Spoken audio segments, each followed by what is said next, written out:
Hello friends, welcome to మంచి మార్గం channel. ఈ ఛానల్ మీ అందరికీ ఎల్లవేళలా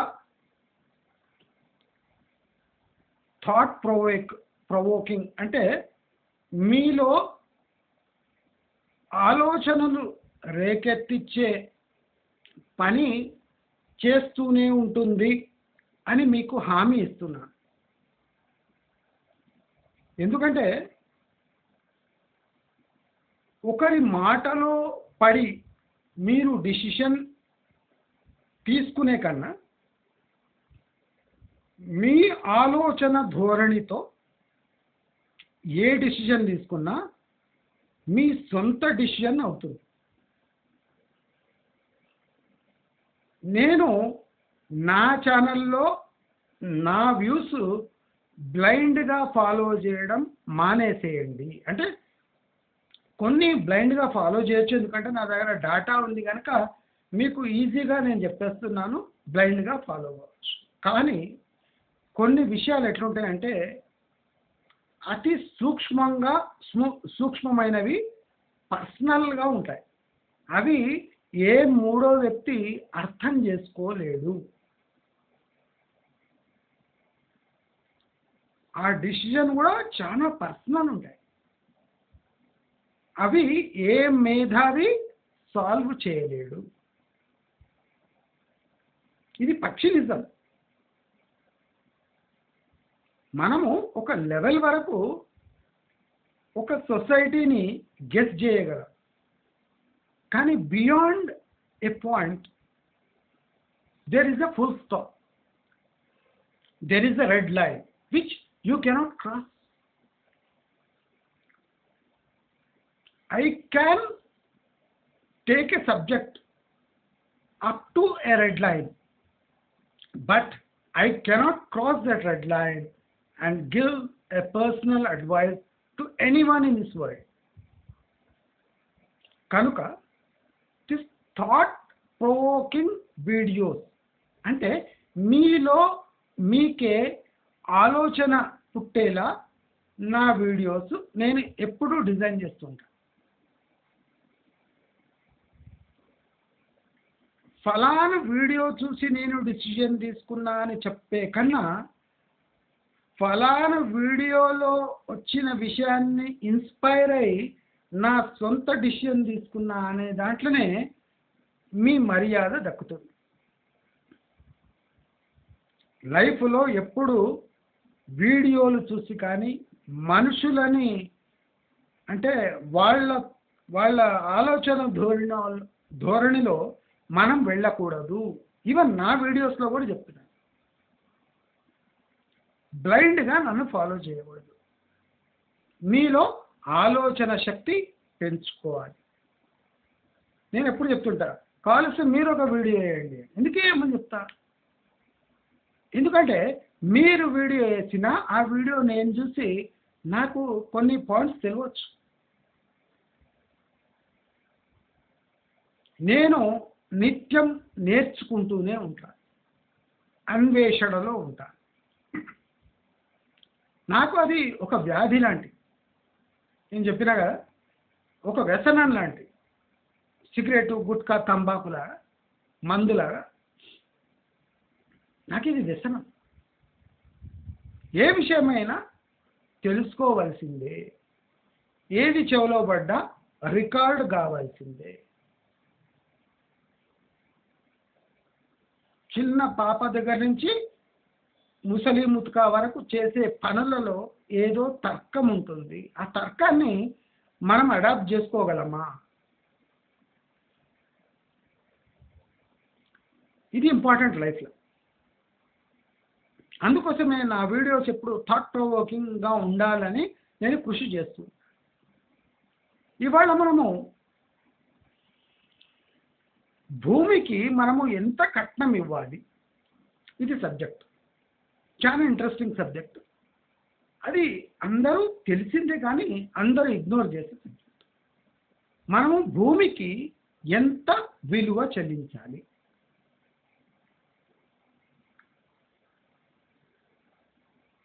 ఇప్పుడు మన తెలంగాణ రాష్ట్రంలో, దేశంలో ఇది ఎక్కడ లేదు ట్రెండ్, తెలంగాణ రాష్ట్రంలో మాత్రము భూమికి విలువ కానీ దాని ప్రాముఖ్యత కానీ మొత్తం బూడిదలో కలిసిపోయింది. అవునా లేదా? ఇప్పుడు సాగు భూములు, ఇప్పుడు సిటీ చుట్టుముట్టు భూములు అంటే దానికి కమర్షియల్ వాల్యూ అనే ఒక ట్యాగ్ ఉంటుంది.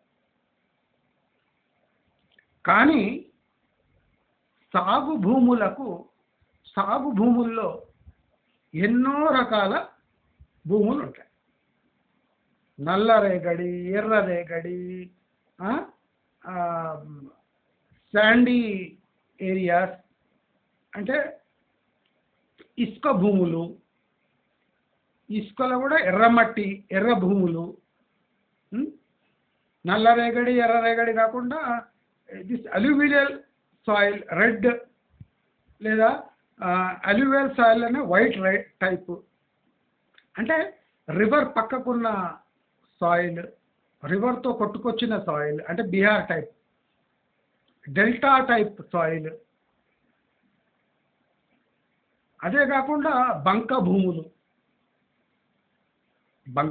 అంటే చెరువు చుట్టుముట్టు ప్రాంతాల్లో సాయిల్ ఏ టైప్లో ఉంటుంది దాన్ని బంక అంటారు. బంక భూములు, చౌడు భూములు.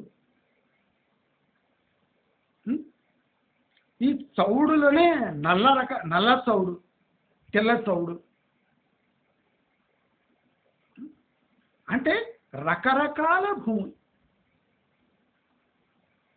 కానీ మన తెలంగాణ రాష్ట్రంలో ఈ ఎన్ని రకాల భూములున్నా అన్ని రకాల భూములకు ఒకే విలువ తగిలిస్తూ ఉన్నారు.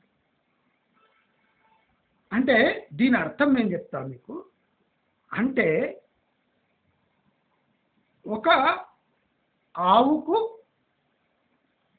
ఒక పందికి సమానమైన రేటు ఇస్తున్నారు. ఒక ఆవుకు ఒక పందికి. అంటే మీరు భూమి యొక్క ప్రాముఖ్యత తగ్గిస్తూ ఉన్నారు. ఎర్ర రేగడి భూమికి ఒకే ధర, తెల్ల చౌడు భూమి అంటే అక్కడ తుమ్మ చెట్టు తప్ప ఏమీ మొలవవు, అలాంటి భూమికి కూడా ఒకటే ధర. ఒక అగ్రికల్చర్ ప్రాముఖ్యత గల స్టేటుకు ఇది ఒక శాపం.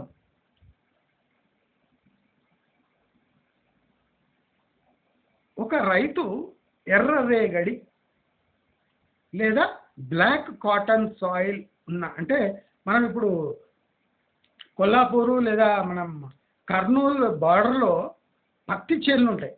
అక్కడ ఎర్ర రేగడి, నల్ల రేగడి రెండిట్లో పత్తి పండిస్తారు.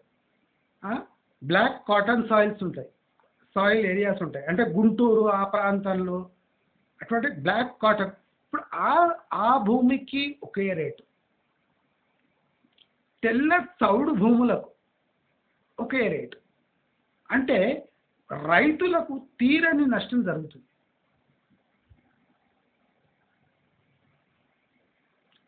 చౌడు భూములు అంటే ఒక గింజ వేయని రైతుకు భారీ మొత్తంలో విలువ పెరుగుతుంది. ఇప్పుడు తెల్ల చౌడు నేలల్లో ఏం పెడతామంటే పౌల్ట్రీ ఫామ్లో పెడతారు. దానికన్నా ఎక్కువ ఏం పెట్టలేదు. చౌడు భూములు ఏం పెడతారు? ఈత చెట్లు వేస్తారు. ఈత చెట్టు ఎక్కువైతే ఈ గడ్డి, మామూలు గడ్డి వేస్తారు. అది జొన్న పంటలు అంటే ఈ చిరుధాన్యాలు వేయడానికి కూడా పనికిరాని భూములు తెలంగాణలో విపరీతంగా ఉన్నాయి. పండవ అక్కడ ఏమి. కానీ దానికి కూడా ఒక ఎర్ర రేగడి లేదా నల్ల రేగడి భూమికి ఉన్న ధర పలుకుతున్నది. ఎందుకు పలుకుతున్నది? దీనివల్ల రైతులకు నష్టం అవుతలేదా? ఇప్పుడు బంక భూమి, చౌడు భూమి, తెల్ల చౌడు భూమికి 40 లక్షలు ఎకరా అంటే నల్లరేగడి భూమికి 80 లక్షలు ఉన్నాయి. ఇప్పుడు బ్లాక్ కాటన్ సాయిల్ అటువంటివి 80 లక్షలు ఉన్నాయి. కానీ చౌడు భూమికి 40, ఎర్రరేగడి నల్లరేగడి భూములకు కూడా 40. కెనాల్ కల్టివేషన్ కింద ఉన్న భూమికి ఒకటే రేటు, ఎత్తు పల్లాల మీద ఉన్న కొండ ప్రాంతం భూమికి కూడా అదే రేటు. మన దగ్గర ఎకరా ఉందా లేదా? మన తెలంగాణ ప్రాబ్లం ఏముందంటే మన దగ్గర ఎకరా ఉందా లేదా, రైతు బంధు వస్తుందా లేదా, పాస్బుక్ ఉందా లేదా. అంటే ఒక భూమిని అవమానించే ధరలు మన తెలంగాణలో ఉన్నాయా లేవా?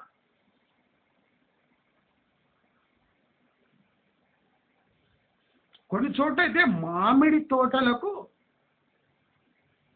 తెల్ల చౌడు భూములకు 5 లక్షల తేడా ఉంది. ఒక ఎకరా మామిడి తోటకు, ఒక ఎకరా తుమ్మ చెట్లున్న చౌడు భూమికి, తెల్ల చౌడు భూమికి 5 లక్షల తేడా ఉందండి. 15-20 ఏండ్ల మామిడి చెట్లు ఎక్కడ, సంవత్సరం పెరిగిన తుమ్మ చెట్లు ఎక్కడ? అంటే మనం ఎక్కడ పోతున్నాం?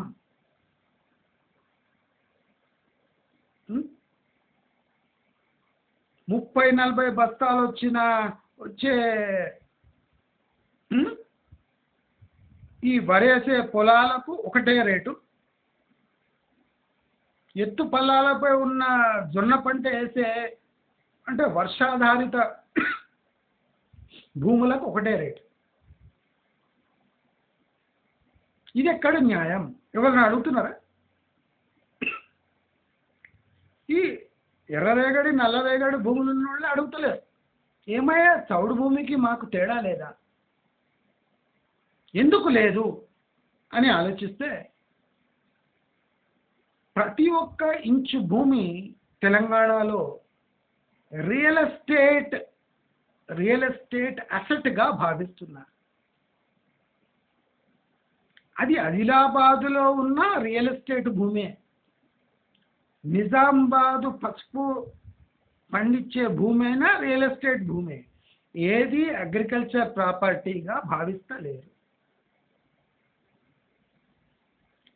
ఈ ఈక్వల్గా చూసే యాటిట్యూడ్ వల్ల రైతులకు తీవ్రమైన నష్టం వస్తుంది. చౌడు అంటే తెల్ల చౌడు భూమి ఉన్న రైతు కోటీశ్వరుడైపోతున్నాడు. ప్రాక్టికల్గా పండించే రైతు ఆ వాల్యుయేషన్ ఉన్నా ఎవరన్నా అడిగినా జంకుతున్నాడు ఆ భూమిని ఇవ్వడానికి. సారీ,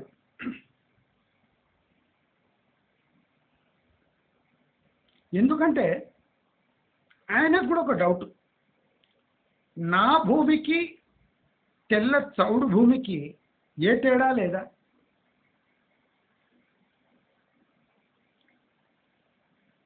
బంగారం పండే నా భూమికి, తుమ్మ చెట్లు మొలిచే వాడి భూమికి సరైన తూకం ఎక్కడుంది? ఇప్పుడు రియల్ ఎస్టేట్ వాడు మామిడి తోటను తీసుకొని ఫార్మ్ హౌస్ కట్టుకోడు, మామిడి తోటను నిర్దాక్షిణ్యంగా నరకేసి ప్లాట్లు చేస్తాడు. చౌడు భూమి తీసుకున్న రియల్ ఎస్టేట్ వాడు కూడా తుమ్మ చెట్లను నరికేసి ప్లాటింగ్ చేస్తాడు. ఆయనకు ఎర్రరేగడి భూమి ఒకటే, మామిడి తోట ఒకటే, పామాయిల్ తోట ఒకటే, ఈత తోట ఒకటే, వంకాయ పండే పొలం ఒకటే, తుమ్మ చెట్లు మొలిచే పొలం ఒకటి, అంటే తుమ్మ చెట్లు ఉండే చౌడు భూమి ఒకటి. అంటే మనము అంటే బ్లేటెంట్గా అగ్రికల్చర్ చేసే వాళ్ళని ఇన్సల్ట్ చేస్తున్నారు. ఇప్పుడు ఇప్పుడు తెల్ల చౌడు భూమి, ఇసుక చౌడు భూమికి 12 లక్షలు ఉండి మామిడి తోటలకు లేదా టమాటా పండించే ఎర్ర రేగడి భూములకు ఒక 25 లక్షలు ఉంటే అర్థం ఉంటుంది. పండించే భూమి కనుక ఒక 5-10 లక్షల తేడా ఉంది, మామిడి తోట కనుక దానికి ఒక 10 లక్షల తేడా ఉంది అంటే అర్థమైంది. అంటే ఏ గింజ వేస్తే పండని భూమికి అదే ధర, బంగారం పండించే మంచి దిగుబడి ఇచ్చే మిర్చి అంటే కాటన్ పండించే నల్ల బ్లాక్ కాటన్ సాయిల్ కూడా అదే ధర. అదెట్లా అంటే రియల్ ఎస్టేట్లో అంతే,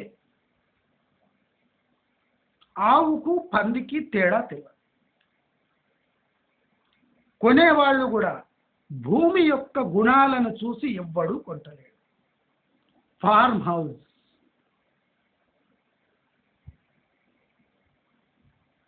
అంటే ఫార్మ్ హౌస్ కొనే వాళ్ళకు కూడా భూమి యొక్క గుణము అవసరం లేదు.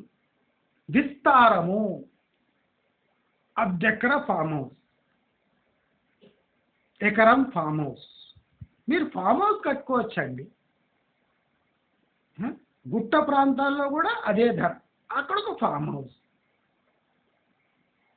ఇవాళ గుట్ట ప్రాంతాలను కొత్త జూబ్లీ హిల్స్ అని అమ్మేస్తున్నారు. అంటే గుట్ట ప్రాంతాలకు ప్రాక్టికల్గా వాల్యూ 3 లక్షల కన్నా ఎక్కువ ఉండదు. ఆ గుట్ట ప్రాంతాలు కూడా ఎట్లుంటాయంటే మన చిరుధాన్యాలు వేసేటట్టుగా ఉండవు, మక్కలు జొన్నలు రాగులు వేసేటట్టుగా ఉండవు. పొద్దుతిరుగుడు పువ్వు కూడా పండదు అక్కడ, అంత ఎత్తుపల్లాలు ఉంటాయి. దాన్ని జూబ్లీ హిల్స్. ఇక్కడ మీరు ఫామ్ కట్టుకొని ఫామ్ పెట్టుకొని మీరు నేచర్ మధ్యలో ఉండొచ్చు. మరి మామిడి తోట మామిడి చెట్లు అడ్డం వస్తే కనుక నరికేసి ప్లేన్ ఫామ్ ల్యాండ్స్ ఉన్న ఫలాలు ఇచ్చే చెట్లను నరికి ప్లాట్లుగా చేసి ఫామ్ ల్యాండ్స్ అని చెప్పాయి, లేదా డిటిసిపి లేఅవుట్.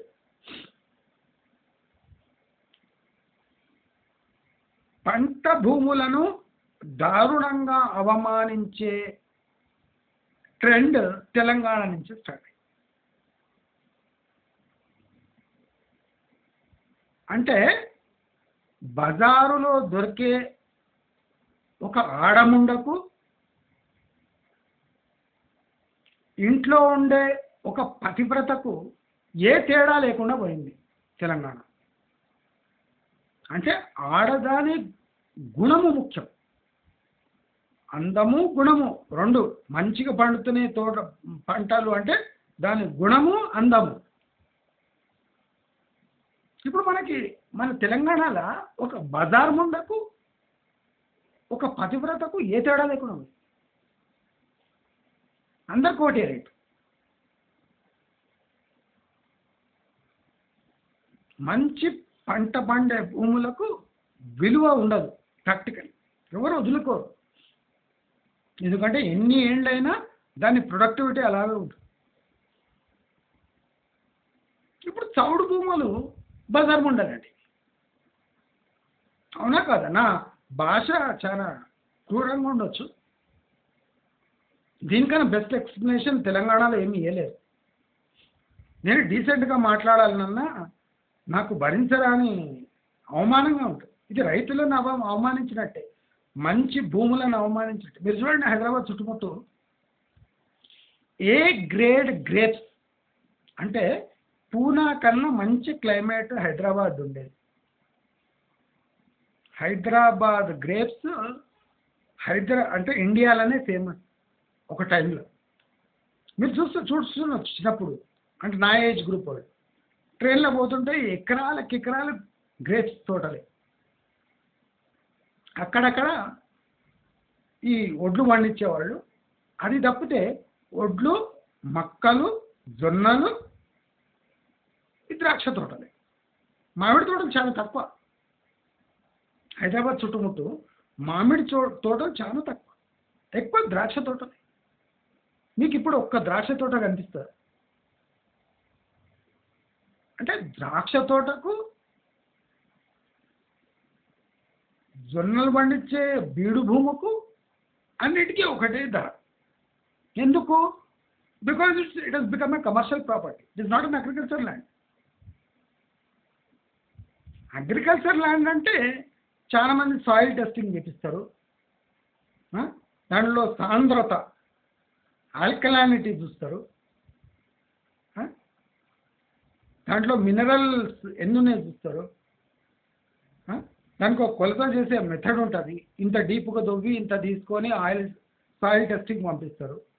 ఎందుకు అంటే దాంట్లో ఏ రకమైన పంట బాగా పండుతుంది అని తెలుసుకోవడానికి ఈ రకమైన ప్రొసీజర్ ఉంటుంది. అది ఇప్పుడు మనం రియల్ ఎస్టేట్ అనగానే ల్యాండ్ ఉందా లేదా, ఎన్ని ఎకరాలు ఉంది,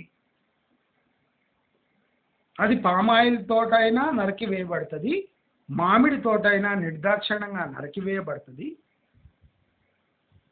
ఈత చెట్లున్నా నరికి వేయబడుతుంది. ఇది తెలంగాణలో భూమికి ఉన్న విలువ. అంటే దీనివల్ల మనం కోల్పోయేది ఏం తెలుసా? మంచి భూముల యొక్క విలువ చెత్త భూమి యొక్క విలువ ఒక్కటిగా మారిపోయింది. సారీ.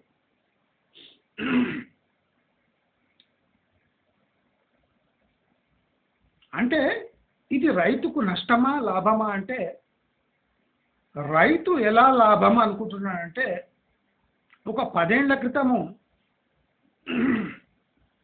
బాగా పండే భూమికి కూడా 4 లక్షల విలువ ఉండేది. ఇప్పుడు అదే 20 లక్షలకు చేరింది. కానీ ఇక్కడ ధర్మ సంకటం ఏమంటే,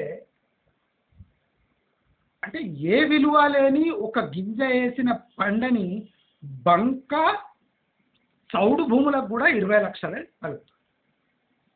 ఇంకా ఆయన మంచి భూమి పెట్టుకొని అంటే ఏం ఆనందం పొందాలి? ఇప్పుడు డిప్రెషన్ ఎక్కడ వచ్చేది రైతులకు? చాలా మంది రైతులు నాకు చెప్పారు, నా బంగారం లాంటి మామిడి తోట ఇచ్చేస్తే 3 నెలల్లో ప్రొక్లైనర్ పెట్టి వేళ్లతో సహా పీకి పారేస్తాను నా కళ్ళ ముందరనే. నా పక్కకున్న చౌడు భూమిలో తుమ్మ చెట్లున్న నర్సయ్య భూమి తీసుకొని కూడా తుమ్మ చెట్లను తెచ్చి పారేసి అక్కడ ఒక లేఅవుట్ చేస్తాను. మరి నా భూమికి ఆ భూమికి తేడా లేదా? నేను నాది అంటే నా ప్రాణాన్ని అమ్ముకుంటే కూడా అదే వాల్యూవా? వాడు పనికిరాని భూమి వదులుకుంటే కూడా అదే వాల్యూవా? చాలామంది అడిగింది అదే. ఇప్పుడు తుమ్మ చెట్లు పెరిగే భూమి వాడు వదిలించుకుంటాడు 20 లక్షలకి, మామిడి తోట 25 లక్షలు తీసుకుంటాడు. ఇప్పుడు 15-20 ఏళ్ళున్న మామిడి చెట్లున్న తోటను ఒక 3-4 లక్షలు ఎక్కువ తీసుకుంటాడు అంతే. ఇక మామూలు భూమి అంటే సేమ్ రేటే. నేను ఎక్కువ కోల్పోతున్నా కానీ తక్కువ వస్తుంది. వాడు ఏమీ కోల్పోకుండా అంటే తాతల కాలం నాటి చౌడు భూమి అమ్ముకుంటే వాడికి 20 లక్షలు వస్తుంది. ఇది ఎక్కడ న్యాయం? ఇది ఎక్కడ విడ్డూరం? అంటే తెలంగాణకు జరిగే అన్యాయంలో మొదటి అన్యాయం రైతుకే జరుగుతుంది.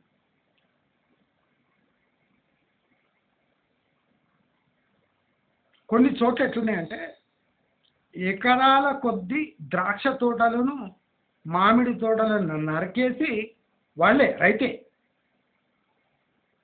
ప్లాట్లుగా విభజించి ఏళ్ళైనా అవి అమ్ముడు పోక బిలబిలలాడే రైతులు కోకొల్లలు తెలంగాణలో ఉన్నారు. నాకు తెలిసిన వాళ్ళు ఉన్నారు. ద్రాక్ష తోటలు, మామిడి తోటలు నిర్దాక్షిణ్యంగా నరికేసి ప్లాట్లుగా మార్చి అవి అమ్ముడు పోక 10-12 ఏళ్ళైనా అమ్ముడు పోక 10 ఎకరాలు మామిడి తోట నరికేసిన రైతు 5 ప్లాట్లు అమ్మిండు. 6 ఏళ్లలో 5 ప్లాట్లు అమ్మిండు.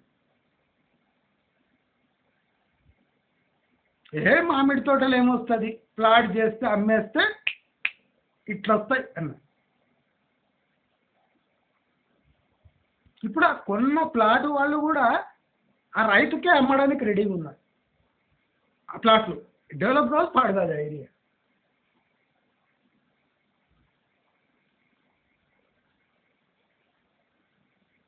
అంటే అనవసరంగా నా బంగారం లాంటి మామిడి తోటను ఆశపడి ప్లాట్ల కోసం నరికేసినా కదా అని బాధపడుతుంటారు రైతు.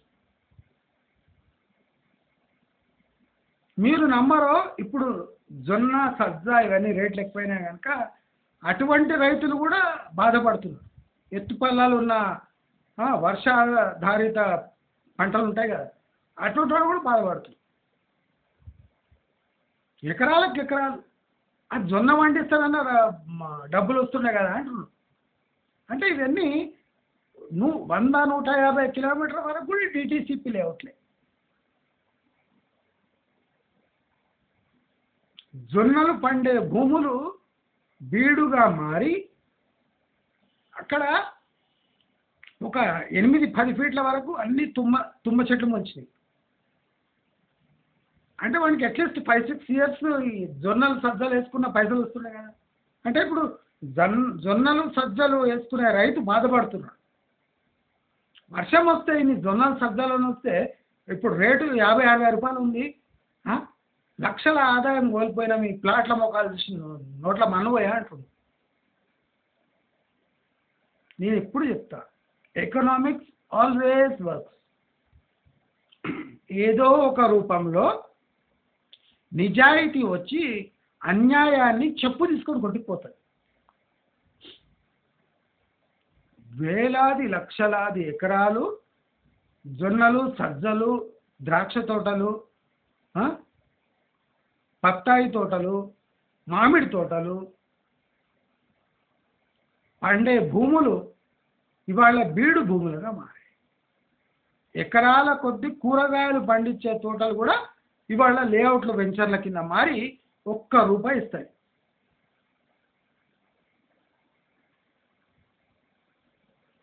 ఏదో కాలంలో ఎకరాలు అమ్ముకునేటోళ్ళు కూడా ఇవాళ బాధపడుతున్నారు. ఆ ఎకరాలు ఉండింటే ఇన్ని జొన్నలు సజ్జలు వేసుకొని బతుకు చూస్తారు. ఇప్పుడు అవి తెచ్చిన పైసలు ఎక్కడో పోయాయంటాడు. ఓ ఇల్లు కట్టుకున్నారు అంతే. ఊళ్ళలో ఒక ఇల్లు కట్టుకుంటారు, కొద్దిగా వడ్డీకి తిప్పుతున్నారు తప్ప ఏం చేస్తలేరు. ఎప్పుడు అమ్మేటోడు బాగా డెవలప్ అవుతుందంటే అమ్మేసింది 4-5-6 లక్షలు. ఇప్పుడు ఆ 20 లక్షలు అని పెట్టినా ఎవరు తీసుకుంటలేడు భూములు. అంటే మార్కెట్ ప్రైస్ అది. అంటే ల్యాండ్కి రెస్పెక్ట్ లేదు. పోనీ డెవలప్ అయిపోయి అద్భుతంగా ఏమైనా అవుతున్నాయి అంటే ఏం లేదు. ఒకటి చేతిలో నుంచి ఇంకో చేతికు ఈ భూముల మార్పిడి జరుగుతుంది తప్ప భూమి యొక్క అసలు విలువ తెలుసు కనుక రైతులు కొంటలేరు. చూడండి, భూములు రైతులు కొని అమ్మాలి. రైతులు ఆ భూమి యొక్క ఒరిజినల్ వాల్యుయేషన్ ఎవరాలంటే రైతు ఒక్కడే చేయగలడు. ఎవరు వాల్యుయేషన్ వేస్తున్నాడు అంటే బ్రోకర్లు వేస్తున్నారు, రియల్ ఎస్టేట్ బ్రోకర్. ఒక భూమి యొక్క విలువ ఎవరు వేయగలడు అంటే రైతు మాత్రమే వేయగలడు. ఎవరు వేస్తున్నాడు అంటే బ్రోకర్లు. బ్రోకర్ల తెలంగాణగా మారి అంటే భూదేవత అనే దేవత ఉంటుందో లేదో కానీ ఆమె ఆత్మ క్షోభిస్తుంటుంది.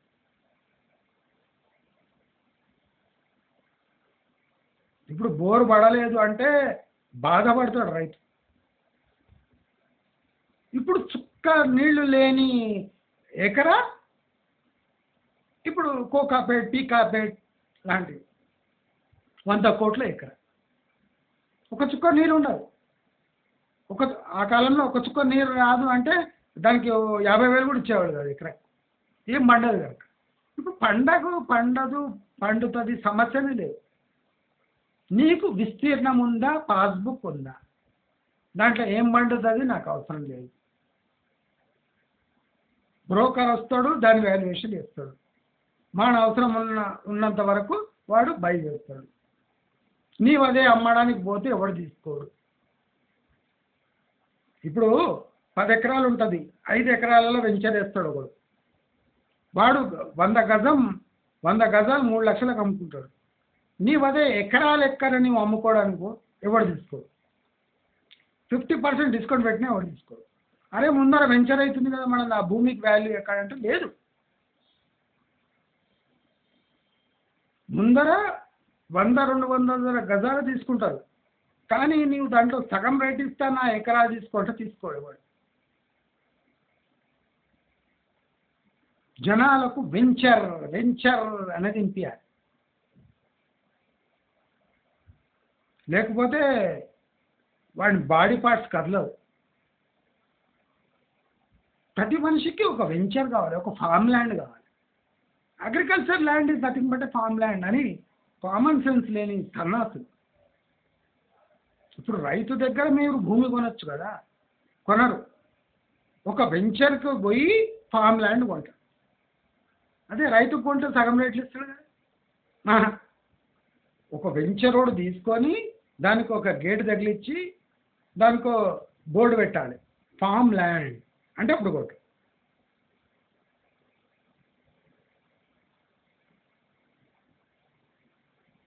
అంటే ఎవడో తీర్థం వేయాలి చెవుల. ఏమండి ఇది అగ్రికల్చర్ ల్యాండ్నే ఫామ్ ల్యాండ్ అంటారు. అట్లనా? అంటే బేసిక్ కామన్ సెన్స్ లేని సన్నాసికి దేవుడు డబ్బులు ఇస్తున్నాడు కనుక మనం ఏం కామెంట్ చేయలేము.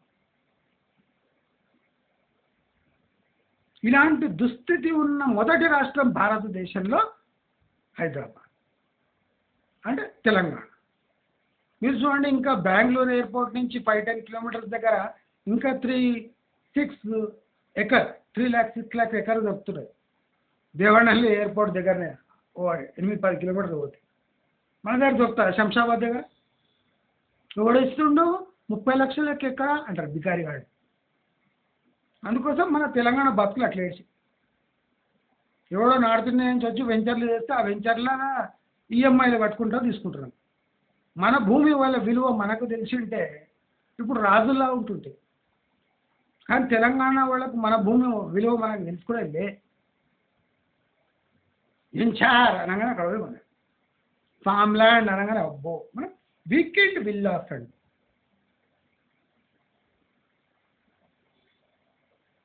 అదే భూమి, అదే గుణము, బోర్డు తప్ప అన్నీ అదే. మనకు బోర్డు కావాలి, భూమి క్వాలిటీ కాదు. ఎంతమంది ఫామ్ ల్యాండ్స్ భూమి క్వాలిటీ చూసి తీసుకుంటున్నారు. సౌడు భూముల్లో మలబార్ మొక్కలు వేస్తే కొనేస్తున్నారు. ఇది భూమి సౌడు భూమా, రేగడి భూమా, బంక భూమా, కాటన్ పండే భూమా,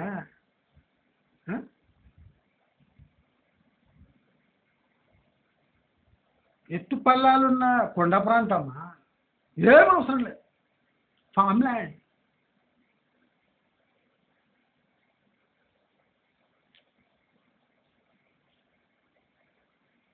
అక్కడ పెరిగేవేమి కలుపు మొక్కలు. అంటే కలుపు మొక్కలు అన్నది సన్నాసులకు తెలియదు, ఫామ్ ల్యాండ్ అని కొనేవాళ్ళకి.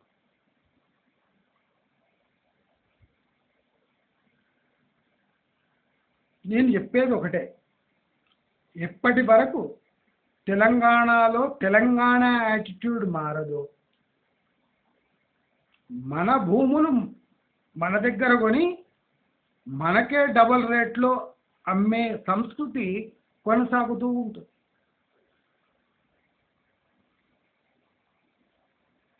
ఏదో సన్నాసి వచ్చి ఒక రోడ్ వేసి లక్షల కొద్ది ప్లాట్లు అమ్మి వెళ్ళిపోతాడు.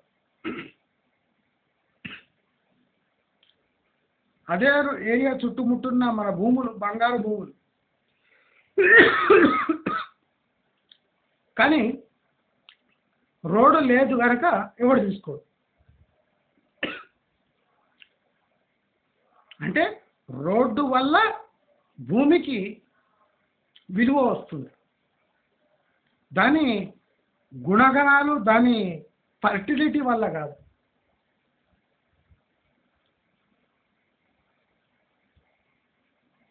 చౌడు భూమిలో రోడ్డు ఉంది కనుక 20 లక్షలు. మామిడి తోటకు రోడ్డు లేదు కనుక 20 లక్షలే. ఇది ఎక్కడ న్యాయం? అంటే ఇవాళ న్యాయం అంతే. న్యాయం అంటే ఇట్లాగే ఉంటుంది. ఇప్పుడు చాలా మంది తెలంగాణలో బాధపడే వేలాది రైతులు ఉన్నారు. ఊరించే ధరలు, కానీ అమ్ముదమ్మని పోతే ఓ 30% ధరలు. 30 లక్షలు ఉన్న భూమి 12 లక్షలు కడుగుతుండు, 8 లక్షలు కడుగుతుండు. ఎందుకంటే వాడు వెంచర్ వేయాలి కదా. పేరుకు 30, అడగడానికి పోతే 8, 12. కోపానికి వస్తున్నారు రైతులు. 200 గజాలేమో 4 లక్షలు కొంటారు, నా భూమి ఏమో ఎకరా 12 లక్షలు అంటాడు. అది ఎట్లా అంటాడు. అది అట్లే. తెలంగాణ అంటేనే గట్ల. ఇప్పుడు ఏ లాజిక్ లేకుండా మనం చప్పట్లు కొట్టాం కదా, దాని పరిణామమే ఇది. లాజిక్ లేనప్పుడు భలే మజా వచ్చింది. ఏం పెరుగుతున్నాయి బాయ్, ఒకడు వచ్చిండు టోపీడు తెల్ల డ్రెస్ వేసుకొని ₹1 ఎకరా, ₹1 ఎకరా అని గొర్రెల్లాగా పోయినాం, చప్పట్లు కొట్టాం, ఓట్లు వేసినాం. ఇప్పుడు 30 అంటే 12 అడుగుతుండు, 8 అడుగుతుండు. 30 ఎవరికి వస్తుంది? ఇప్పుడు అసలు రాదు. మనము ఎప్పటి వరకు మనకున్న అసెట్స్, మనకున్న అంటే మంచి భూములు, బంగారం పండించే భూములను మనం ఎప్పటి వరకు రెస్పెక్ట్ ఇయ్యము, దాన్ని గుణాలను గుర్తించి సరైన ధరకు మనం అమ్మలేము, మనం ఉచ్చులో పడి తొందరపడి వెంచర్లకు ధారాదత్తం చేస్తాము, అప్పటి వరకు ఈ చావు తప్పదు. దయచేసి ప్రతి ఒక్క రైతు ఇప్పుడైనా కళ్ళు తెచ్చుకోండి. వెంచర్లకు ఆశపడి జాయింట్ వెంచర్ అగ్రిమెంట్లు చేసుకొని మోసపోకండి. వేలాది ఎకరాలు హైదరాబాద్ నుంచి 100 కిలోమీటర్ జోన్లో వేలాది లక్షలాది ఎకరాలు ఇలా బలైపోయినాయి. ఇప్పుడు మనం చూస్తే ఏం చేయలేము. అక్కడ అన్ని తుమ్మ చెట్లు వచ్చినాయి. అమ్మడు చేయడు. ఆ జాయింట్ వెంచర్ ఎప్పుడు ఫుల్ఫిల్ కాదు. ఆ ప్లాట్లు అమ్ముడు పోవు, రైతుకు పైసలు. దాంట్లో ఏ పంట వేసుకోలేడు. కొన్ని అయితే కన్వర్ట్ అయిపోయినాయి నాలా భూములు. కమర్షియల్ రేట్ ఎక్కువ, పంటకు తక్కువ. కమర్షియల్ రేట్ రాదు, పంట వేయలేడు. అంటే ఎంత దారుణమైన స్థితి తెలంగాణ. కానీ ఎవరికి సోయలేదు. రైతు రైతు రైతు రైతుల ఆందోళన. ఎన్ని వేల మంది రైతులు ఇట్లా ఇరుక్కుపోయిన వాళ్ళు కొల్లలు ఉన్నారు తెలంగాణ. జొన్నలు పండించినా వాళ్ళకి ఇప్పుడు డబ్బులు వద్దు. ఆ జొన్న పండించే రైతును మభ్యపెట్టి లేఅవుట్లుగా మార్చి జాయింట్ వెంచర్లో పెట్టుకొని వాడికి ఆ పైసలు రావు, ఈ పైసలు రావు. వాడు ఇప్పుడు ప్లాట్లు రాళ్ళు వీకేసి జొన్నలు వేస్తాడా? ఏలేడు. వాడు ఒక్కడు జాయింట్ వెంచర్ అమ్ముతో పోయి అమ్ముడు పోతలేవు, డౌన్ ఉంది మార్కెట్ అంటాడు. దయచేసి ఈ పాయింట్ను మీరు హైలైట్ చేయండి. రైతులారా మీరందరం మేల్కోవాలి. ఇక రియల్ ఎస్టేట్ బిజినెస్ డౌన్ అయింది. మీ వృత్తులను మీరు ఎంచుకోండి, మీ భూములను మీరు కాపాడుకోండి, మీకు తోచిన పంట దాంట్లో వేసుకోండి, దాన్ని సరి అయిన దిగుబడి తెచ్చుకోండి. రైతు బంధు ఆశ పెట్టుకొని మంచి భూములను బలి చేయకండి. దాంట్లో గింజ వేయండి. దాంట్లో పశువుల ఎరువు వేయండి, ఫర్టిలైజర్ వేయండి, మంచి పంట పండియండి, సిటీకి పంపించండి, మంచి ధరలు ఉన్నాయి, అమ్ముకోండి. అంటే దిగుబడి ద్వారా మీరు డబ్బును పొందండి. కానీ ఈ రియల్ ఎస్టేట్ ఉచ్చులో పడి మీ బంగారు భూములను తాకట్టు పెట్టి మోసపోకండి అని మరీ చెప్తూ, మీకు ఈ వీడియో నచ్చినట్టయితే లైక్, షేర్, సబ్స్క్రైబ్ చేసుకుంటారని ఆశిస్తూ నమస్కారం.